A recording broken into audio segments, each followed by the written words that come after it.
Story Chapter 1: Shadows over Quebec. As the early August sun pierced through the clouds above Quebec City in 1943, the air was a mix of anticipation and tension.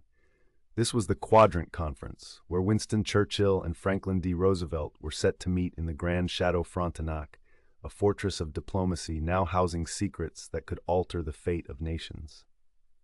The corridors of the chateau were alive with the footsteps of military officials and scientists, their briefcases containing documents stamped with an authority known to very few, a title that would be whispered only in the safest rooms, the Quebec Agreement. Here, in a lavish suite under extraordinary security, discussions would focus not on battles already fought, but on a weapon that could end them, an atomic bomb. The atmosphere in the room was charged as Churchill, a man with the weight of empires on his shoulders, and Roosevelt, whose calm demeanor belied the stakes, exchanged formalities. The stakes were high. The Nazi regime seemed unassailable, Germany's technological advances terrifying. The chance of Hitler acquiring atomic capability was a real and persistent nightmare. Seated alongside these towering figures were minds like Ernest Lawrence and Sir John Cockcroft. Their genius brought them here, wrapped in the enigma of fissile materials and chain reactions. They were visionaries, scientists whose work had slipped the bonds of theoretical physics into the realm of reality, a reality that could reshape the world. Within the grand chambers of the chateau, ethical quandaries buzzed as loudly as scientific theories. Would such a weapon make us monsters or martyrs in the quest for peace? The leaders grappled with these questions as maps of potential impact zones were unfurled on the table. No advantage could be unconsidered, no consequence dismissed. "You see, Franklin," Churchill spoke in a low, gravelly drawl, "our aim is to end this quickly. A decisive blow could save millions and bring this dreadful war to an end." Roosevelt nodded thoughtfully, his eyes flickering with the knowingness of what was owed to history, but also the future. "If we succeed, Winston, we must also succeed in controlling it. This is a power no single nation can own without consequence." The scientists listened, knowing they stood at the precipice of history. Lawrence whispered to Cockcroft, "What we're doing here could echo through generations, a shiver up the very spine of human civilization." In that suite, the pact was born out of necessity and hope, a clandestine promise to harness destruction for peace. As discussions wound into the late hours, a secretive hush fell upon the world outside, a world on the brink of remarkable yet terrifying discovery. Chapter 2: The Architects of Power. Back in the United States, news of the Quebec Agreement's forging was limited to the highest echelons of the government and military. The Manhattan Project, already underway, now had allies and resources on an unprecedented scale.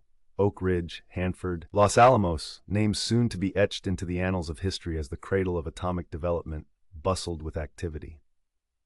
Story key among the scientific minds was J. Robert Oppenheimer. Often lost in thought, Oppenheimer was both revered and feared for his brilliance and intensity. He had assembled a team of leading physicists, chemists, and engineers who dove into their work with the ferocity of knowing that each passing day could bring victory or doom closer. Ernest Lawrence, whose cyclotron had leapfrogged physics years ahead in a single bound, was instrumental in refining the processes needed to mass-produce bomb-grade uranium. Meanwhile, Sir John Cockcroft's intimate experience with British nuclear research projects injected fresh perspectives into the American efforts, blending the prowess of two nations into a formidable whole. The scientists worked tirelessly. Endless calculations, experiments conducted under the glow of fluorescent lights, debates that stretched long into the night. Men and women labored, knowing they were crafting the keystones of history with every measurement, every reaction. Yet in quiet moments, doubts crept among them. Conversation turned to moral hesitations, the unsettling implications of what they were creating, whispered in corners or shared over cups of terrible coffee in the mess hall. Eugene Wigner, a brilliant Hungarian physicist, often found solace in music, saying, "It's beauty against destruction, the piano versus the bomb." He knew, as did many, that beyond the equations was a heart-wrenching question of humanity's future. Despite the looming dread of what they might unleash upon the world, excitement thrummed through the laboratories. Scientific challenges that once seemed insurmountable crumbled before their collective genius. By bringing this power to fruition before the Nazis, the Allied forces hoped not just to safeguard nations but to demonstrate the deterrent capability that could keep the fragile peace post-war. The secret nature of their work took a toll. Fractured families, hurried goodbyes, whispers of espionage. The walls of secrecy around the Manhattan Project and its counterparts were both a shield and a prison. Yet, amid this clandestine reality, resolute camaraderie formed.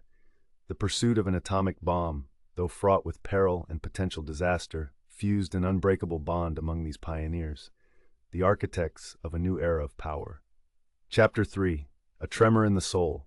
As the project progressed, the world outside continued to spin, consumed by the relentless machinations of war. For those within the confines of Los Alamos and other top-secret sites, time blurred, progress measured in launches, tests, and schematic revisions.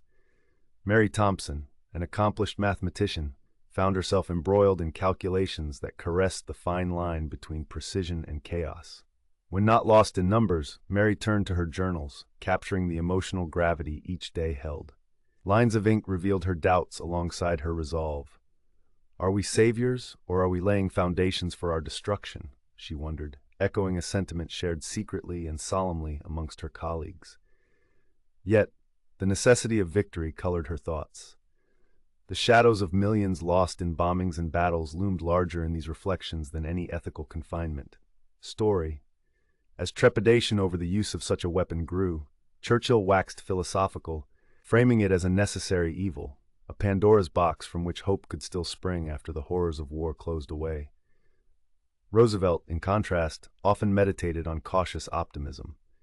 The memories of World War II's numbers, both soldier and civilian lives, propelled him. Their transatlantic communications were frequent, weighing the needs of victory now against the future potential quagmire of atomic diplomacy. Each succeeded in educating their cabinets on both promise and peril, preparation for the uncharted territory that lay ahead. Churchill, a phrasemaker to the core, often said of the endeavor, "We are shaping the ultimate shield, a parapet against tyrants who would let the world burn before yielding their designs." Yet both he and Roosevelt nurtured a secret hope that newly forged alliances from the war's strife would hold steadfast when the last bomb fell. Chapter 4. Conflagration's end. On July 16, 1945, the New Mexico desert bore witness to a sunrise man had never seen. Trinity, the first successful detonation of an atomic bomb, tore the sky above the Jornada del Muerto, leaving in its wake not just a billowing mushroom cloud, but the sober acceptance that humanity had crossed an irreversible threshold. News of Trinity sent ripples of shockwave across the Atlantic to Downing Street and the White House. The success was met with a muted triumph, tempered by the realization of what lay unleashed. For the scientists, elation mingled with dread, their pioneering efforts now visible in the rubbled expanses of an empty desert. Churchill and Roosevelt, although triumphant, knew lengthy paths lay ahead. What followed was a strategic chess match with their Axis enemies as the pieces moved into position for the endgame. The Quebec Agreement had given the Allies the near-singular power of atomic force, yet it was clear that the world would never be the same again. The decision that followed Gonzalez's success, it ceased the bomb's use on Japan, not only punctuated the war's violent end, but inked a heavy page in moral discourse global policymakers and the public would debate for generations. Chapter 5. Echoes of the Accord. As Hiroshima and Nagasaki cast the atomic shadow into stark reality, the leaders reflected on the burdens of their pact. The Quebec Agreement had been both sword and shield, an embodiment of the power man had grasped. The post-war world wrestled with this reality as the nuclear arms race accelerated, forever changing global dynamics. Years on, as Churchill retired and Roosevelt's successor took the mantle, the specter of destruction served as a backdrop for negotiation and diplomacy, a precarious balancing act oscillating between security and peril. In quieter moments, Oppenheimer recounted words from the Bhagavad Gita as the bomb's echoes continued to haunt him and his fellow scientists, a reminder of the knowledge they'd unleashed upon the world. Now I am become death, the destroyer of worlds. Story for Mary, meanwhile, the journals of her years working under the Quebec Agreement served as a testament to the personal war she'd fought and won. Her pages, replete with calculations and confessions, posed final questions. Could humanity find redemption in knowledge gained and shared? Would nations wield this power responsibly, shielding generations to come? The Quebec Agreement, clandestine and consequential, carved its narrative deep into the soul of the 20th century, a tale of resilience, hope, and caution. The leaders and scientists, visionary architects of the atomic age, had defined a new era of diplomacy and forewarning. Their legacy bore the weight of both creation and destruction, a duality that few could have anticipated when they first signed that pact in the grand halls of the Chateau Frontenac. Chapter 6: Ripples Through Time. In the years that followed, the world grappled with the implications of the atomic age. Nations stood on the precipice, gazing into the depths of a future sculpted by nuclear power. The burgeoning Cold War cast long shadows, yet it was the Quebec Agreement's fragility that often underscored heated debates in parliaments and congresses across continents. For those like Ernest Lawrence and John Cockcroft, the post-war era became one of education and advocacy. They championed not only the peaceful applications of nuclear energy, but also the responsibility that came with such formidable force. International treaties, non-proliferation efforts, and scientific transparency were tethers they sought to anchor humanity's future to peace rather than annihilation. Global strategies evolved, dotted with successes and failures, the Cuban Missile Crisis, endless disarmament talks, and moments where brinkmanship gave way to trust. Within this landscape, Churchill's words on the ultimate shield and Roosevelt's cautious optimism served as guideposts for leaders who understood the dual threats of ignorance and hubris. The scientists, once bound by the urgency of war, now turned their attention to civilization's advancement. They viewed nuclear power as a key to energy independence, a potential scourge of poverty if used rightly. However, the ethical questions persisted like ghosts moving alongside theoretical equations. Could they, those who first unleashed the atom's power, dictate its use for peace as robustly as they had for war? Chapter 7: A Legacy of Reflection. As decades unfolded, surviving members of the original Quebec Accord gathered sporadically, now more for fellowship than secrecy, reflecting on a world still grappling with their creation. These occasions offered time to remember colleagues lost to time and the innocents sacrificed for science's demon offspring.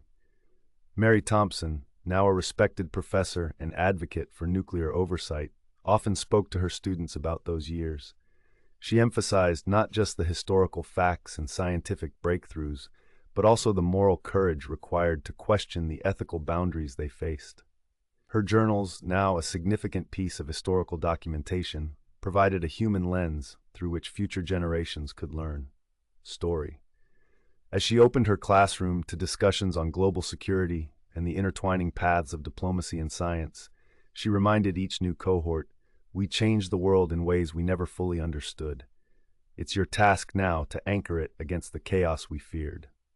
The Quebec Agreement, once a movement isolated in clandestine meetings and urgent whispers, had carved its script into the entirety of human history, an enduring accord calling each generation to wisdom, humility, and the continuous pursuit of peace amid the dichotomy of power and fragility.